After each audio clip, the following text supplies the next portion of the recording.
Cortez Trujillo suddenly disappeared last year. His vehicle was found in Weber County, but despite searches in the area, there has been no trace of him. Each missing person has a family, and for them, their search continues. ABC4's Marcos Ortiz joining us in studio with tonight's Missing in Utah. Marcos. Eztli Cortez Trujillo is transgender, is considered gender neutral. Some wonder if that affected the way the police handled this case. Now, for the past 18 months, no one's heard or seen Eztli. He just disappeared into thin air.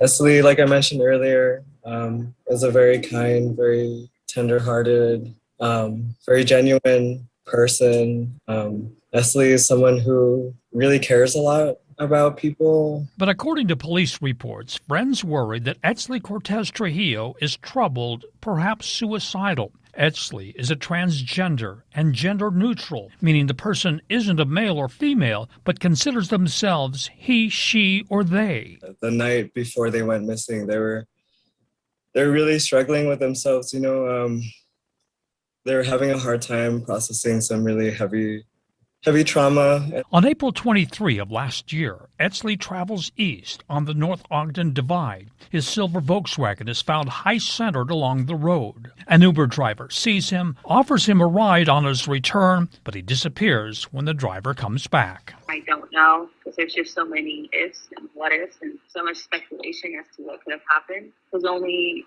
one person saw them and then didn't see them. The day after his disappearance, Lokio, who considers Eztli distraught, files a missing persons report in Weber County. The report says he's suicidal and there's a drone search. It does not locate anything. The case is transferred to Salt Lake City Police. Eztli's sister and Lokio feel authorities don't move fast enough and sense there's a bias. It just happens as a person of color, as a trans person of color.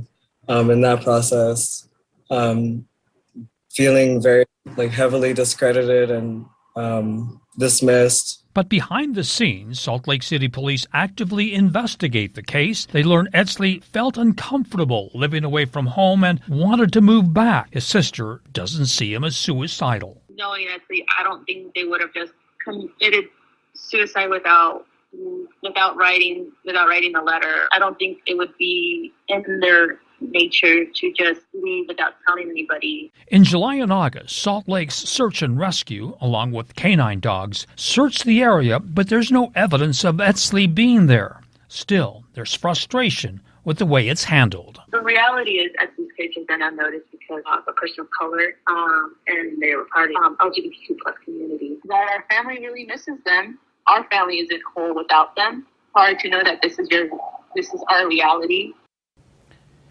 Now, a spokesman for Salt Lake City Police says there was a mix-up amongst police agencies at the very beginning because they didn't know who would investigate. Also, the spokesman says a person's background isn't a factor when they begin investigating.